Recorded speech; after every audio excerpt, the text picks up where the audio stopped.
বন্ধুরা আবার শুরু করে দিলাম। দেখো নতুন একটা জায়গায়, নতুন গন্তব্যস্থল। ঠিক আছে, কোথায় আছি দেখো, কত সিঁড়ি ভেঙে ভেঙে আমরা উঠবো। দেখো উপরে সব এগিয়ে গেছে আর আমি আছি একদম প্রথমে, সিঁড়ির মুখে একদম উঠছি। তো এবার দেখো কত সিঁড়ি ভেঙে আছে, কোথায় আমরা যাচ্ছি।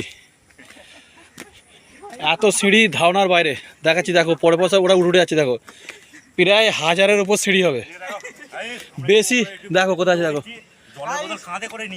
হ্যাঁ প্রায় 1000-এর উপর সিঁড়ি হবে, বেশি তবু কম নয়। তো দেখতে থাকো, চারিদিক জঙ্গল আর সিঁড়ি, দেখতে পাচ্ছ কত সিঁড়ি। আর হাঁপিয়েও গেছি। এটাতে দেখো ভিউ কত সুন্দর,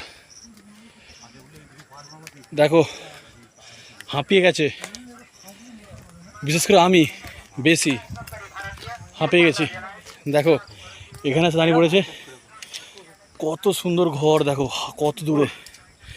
দেখো জুম করে দেখছি, আমায় কোলে করে নিয়ে যেতে হবে এবারে। দেখো জায়গাটা দেখো, দেখো বিশ্বের সব থেকে ছোট গাছ আমরা গাছ, বট গাছ।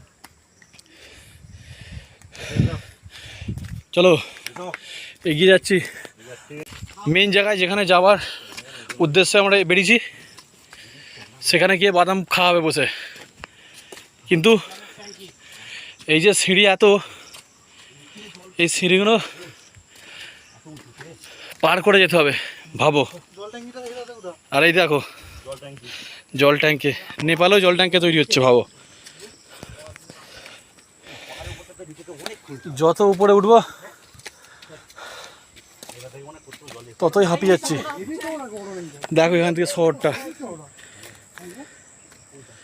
আমরা কোথায় ছিলাম দেখতেই পাচ্ছি না, এত হাইট উঠছি। দেখো দেখো বন্ধুরা, আমরা সেই নিচে থেকে আসছিলাম, দেখতে পাচ্ছ কোথায় ঝোলাপোল, সেখান থেকে আসছিলাম। দেখাচ্ছিলাম তোমাদের যে কোথায় যাচ্ছি। দেখো তারপর মুখগুলো দেখাবে কত উপরে উঠেছে। এই দেখো সবাই এখানে এখন টিফিন চলছে, টিফিন সব বাদাম খাওয়া হচ্ছে। দেখো হয় সেখানে মন্দির, সেখান থেকে ঘুরে এলাম। এত কষ্ট হচ্ছিল কি বলো, ধারণার বাইরে। কত সুন্দর জায়গাটা দেখো। আর এখানে হর হর মহাদেব দেখতে পাচ্ছি নিশ্চয়ই, নেপালের ঝান্ডা, এটা হর হর মহাদেব। একদম দেখতে পাচ্ছ পুরো শহরটা দেখা যাচ্ছে, শহর ভালো করে।